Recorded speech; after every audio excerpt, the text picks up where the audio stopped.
When we're looking at quadratics, there are times when we are told to solve the quadratic. And what that means is we're looking for the roots or the zeros.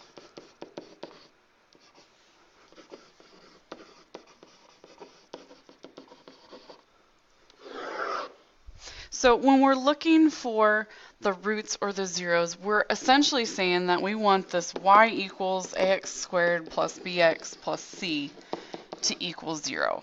Okay, so we are again looking for roots or zeros.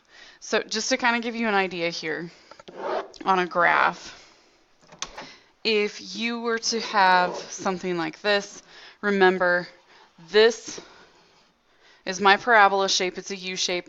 I have my vertex, which we talked about how to find that using the vertex formula. But these 2 points that I just highlighted here, these are your roots or zeros.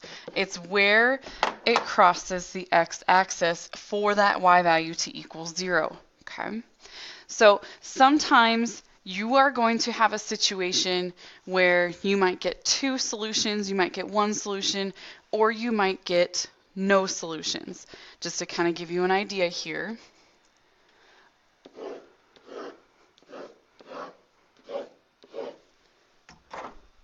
If I look at this one, I obviously have 2 solutions. It crosses the y-axis, or not the y-axis, the x-axis twice.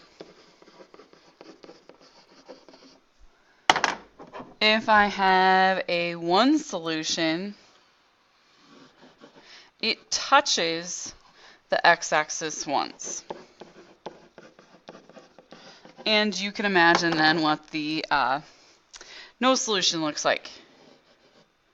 It never actually touched the x-axis. So you have different possibilities with your parabolas. Again, it's just looking off of the picture. How many times does it cross the x-axis? So you just actually count it. But we need to talk about how to graph using the graphing calculator and what to look for when we're doing that. I will give you calculator notes on this. Some of you might use Desmos, but Desmos is not always available, so that's why I want to make sure we know how to do this using the graphing calculator. From the graphing calculator, for right now, you don't need to take any notes. Just follow along so you kind of have an idea of where I'm going with this. So when we go through this in class, I can go a little bit quicker. You're going to go from your home screen. You're going to start a new document. Remember, that clears everything. Do not save anything. We are going to add a graph off of that. The problem that we're going to deal with for right now is going to be 3x squared plus 4x, not cubed, plus 4x plus 1. So looking at that, we're just going to graph that equation and see what it looks like. So this is not, you can graph this by hand if you want, but this is just going to go a little bit faster with the graphing calculator. If you ever need to move your label, what you do is you use your up arrow key. See how that's moving my cursor? Or, your left-right arrow keys. Again, same thing. You are then going to hit Control and then the OK, and it's going to bring up a little hand like this. And that's going to allow you to grab it and move it. You'll use your arrow keys again to drag it wherever you need to. So anyway, that was in the way, so I just wanted to show you guys how to move that. So from here, we can see that this crosses the x-axis by just looking at this probably twice here, once there and once there. So what we're going to do to find those points, rather than doing tracing, you can analyze your graph in order to find those locations. You're going to go to Menu, Analyze Graph. Notice the first option is a 0. Now this is the part where people get a little messed up. So what it does, if you notice here in the bottom left corner, it has a question saying lower bound. What that means is we need this line that, notice I just keep moving it, needs to be left of your first 0 point.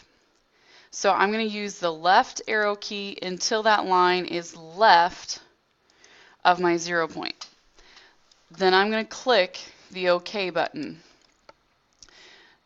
Then it brings up upper bound. So if I bring up my upper bound, I need to obviously go to the right. If you notice here, it brings up a shaded region and it pops up with a point. Well, that just means that my shaded region is covering where that 0 location is going to lie. The further you spread that 0 location out, a little bit better, but not always. So if I spread it clear over to here, my shaded region shows that I should get 2 0 points, but it's only going to give you 1. So you have to do this individually for each 0 point, so that's why I'm saying be cautious with this a little bit. So I'm going to click there, and notice when I click it, it pulls up where that 0 point is located, and that's at -1, 0. But that only brings up that left 0 point. So I have to do this again in order to get that second 0 point. Go to Menu, Analyze Graph, 0. We need that lower bound to be left of the 0 point. I'm left of it right now. Now it pulls up to be upper bound. So I need to go right of my 0 point. Once that 0 point pops up, I know that that shaded region is going to cover it. I go ahead and click OK, and there are my 2 0 locations. So this is going to be my solution. I just solved this by graphing and finding those 0 points located using the graphing calculator. Desmos is a little bit easier, a little bit user-friendly. You type in the function and it already pulls up and it has 2 dots that you can hover over to get those coordinates. So looking at this, if we were to have our solution,